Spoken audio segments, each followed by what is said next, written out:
Mwamnyeto amepita, Max Nzengeli anajaza ndani kwa Dube.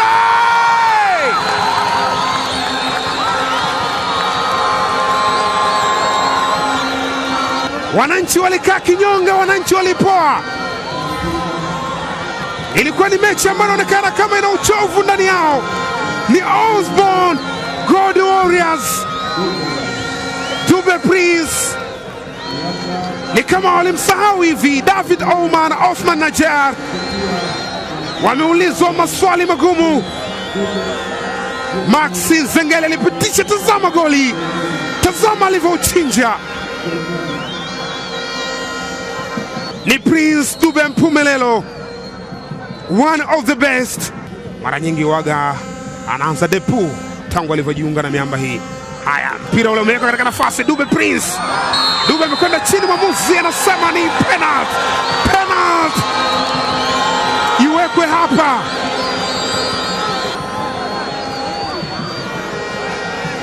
Rafael Ikambi anamwita Morris Chuku, anamwonyesha kadi ya njano kwa kufanya madhambi ndani ya box. Tazama mpira uliowekwa katika njia, akapita Prince Dube, Morris Chuku kutokea nyuma akaenda kumsukuma, na Dube Prince akaenda chini.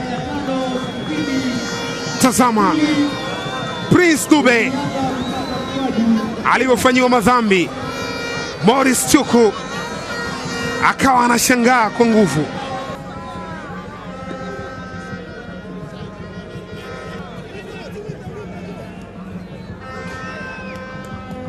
Tuone mambo yatakuwa vipi katika jaribio hili, na mara hii amepewa Starboy Alan Okello.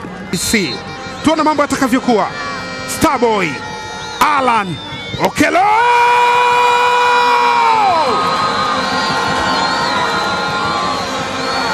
usijuzugishe.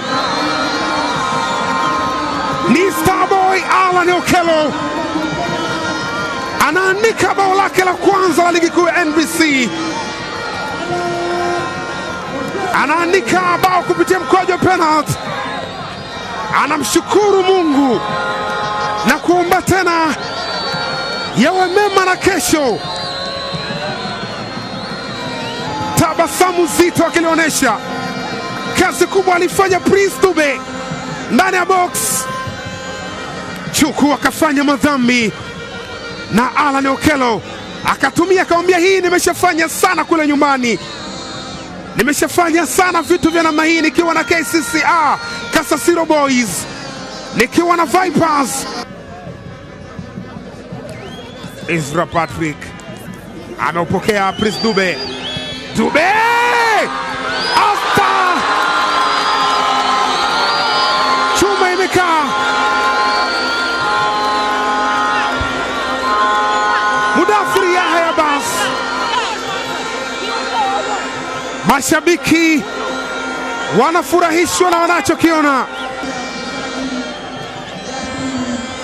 Prince Dube alipiga wa kwanza, golikipa akakataa. Tazama Dube Prince, unajiuliza walinzi walikuwa wapi? Walikatika katika.